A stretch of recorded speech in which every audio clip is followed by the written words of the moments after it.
City angiography यानी computer tomography angiography. इस जांच से शरीर की नसों यानी ब्लड वेसल्स की स्पष्ट तस्वीरें ली जाती है। इसमें कंट्रास्ट डाई इंजेक्शन दिया जाता है जिससे रक्त की नसें स्पष्ट दिखाई दे। सिटी एंजियोग्राफी करने का जो मुख्य वजह होता है, यदि नसों में किसी प्रकार का ब्लॉकेज की समस्या है, हार्ट की नसें कोरोनरी आर्टरीज की जांच के लिए, स्ट्रोक का कारण जानने के लिए, खून के थक्के यानी क्लॉट की जांच के लिए, एन्यूरिज्म नस के फूलने की समस्या है तो ऐसे मामलों में सिटी एंजियोग्राफी किया जाता है।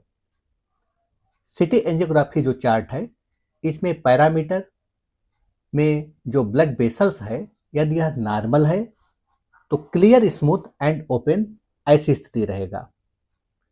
एबनॉर्मल फाइंडिंग यानी असामान्य स्थिति में नैरोइंग यानी स्टेनोसिस और ब्लॉकेज की समस्या है।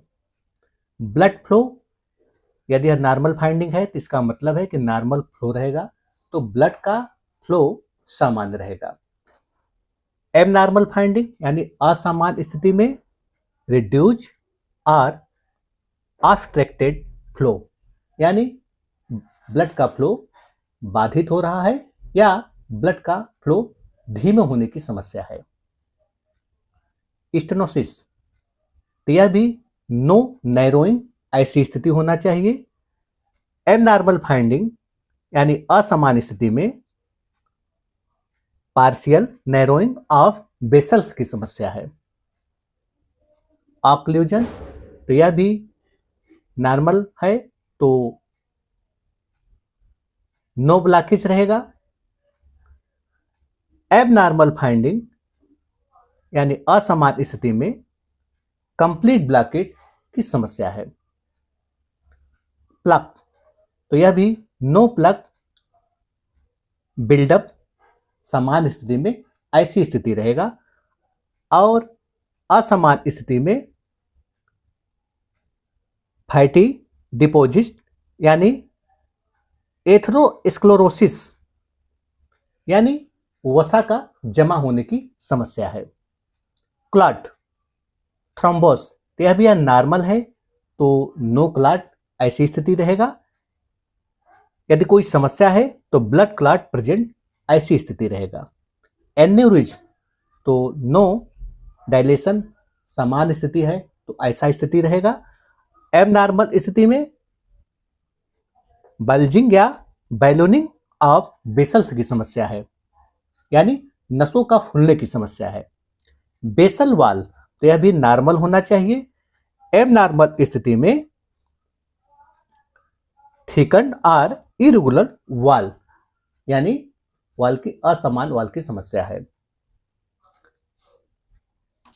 तो डॉक्टर रिपोर्ट में पहले यह देखते हैं नसों में ब्लॉकेज या संकुचन को, ब्लड फ्लो, क्लॉट को, नसों की बनावट में किसी भी तरह की सूजन या असमानताएं है। यदि कोई समस्या रहेगा तो उसी आधार पर डॉक्टर इसका ट्रीटमेंट करते हैं। ध्यान रहे, यदि रिपोर्ट नॉर्मल है यानी सामान्य स्थिति है तो ऐसे मामलों में नो सिग्निफिकेंट स्टेनोसिस ऐसा रहेगा। Normal CT angiography, no blockage seen, vessels are patent, तो सामान्य स्थिति है तो ऐसा स्थिति रहेगा। यदि रिपोर्ट एबनॉर्मल यानी असामान्य टर्म्स है तो ऐसे में यदि रिपोर्ट में स्टेनोसिस है तो इसका मतलब है कि नैरोइंग ऑफ वेसल यानी नसों के संकुचन की समस्या है। यदि ऑक्लूजन है तो इसका मतलब है कि कंप्लीट ब्लॉकेज यानी नसों का पूरी तरह का बंद होने की समस्या है। प्लग, तो इसका मतलब है कि फैटी बिल्डअप यानी चर्बी का जमा होने की समस्या है। थ्रोम्बस यानी रिपोर्ट में ऐसी स्थिति है, इसका मतलब है ब्लड क्लॉट की समस्या है।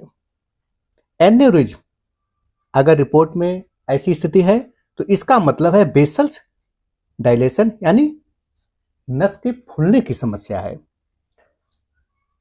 रिपोर्ट के अंत में इंप्रेशन या कंक्लूजन यानी मतलब निष्कर्ष यहाँ डॉक्टर पूरी रिपोर्ट का सार बताते हैं। तो नॉर्मल स्थिति है तो इसका मतलब है कि सब कुछ सामान्य है। सस्पिशियस लीजन यानी कुछ गड़बड़ी हो सकती है। और यदि ट्यूमर, इन्फेक्ट, हेमरॉइड, तो यह स्पष्ट बीमारी का संकेत है। तो ऐसे मामलों में ध्यान रहे कि कभी भी स्वयं से आकलन न करें। अगर असामान्य स्थिति है तो तुरंत विशेषज्ञ से मिलना अनिवार्य होता है। और इसमें जब तक डॉक्टर ट्रीटमेंट दवा चलाए तब तक नियमित दवा लेना चाहिए। लक्षण सामान्य होने पर खुद से दवा नहीं बंद करना चाहिए, क्योंकि यदि आपको ऐसा लगेगा कि उस दिन दवा खाने के बाद अब कोई लक्षण नहीं प्रकट हो रहा है और बिना डॉक्टरी सलाह के आप खुद से दवा अगर बंद कर दिए तो कभी कभी इसका उल्टा परिणाम आपको दिखाई दे सकता है। हो सकता है कि कुछ लक्षण पुनः प्रकट होने लगे। तो ध्यान रहे कि डॉक्टर के परामर्श के अनुसार जब तक दवा चलाए तब तक दवा इसमें लेना चाहिए। खुद से दवा बंद करने की भूल ना करें।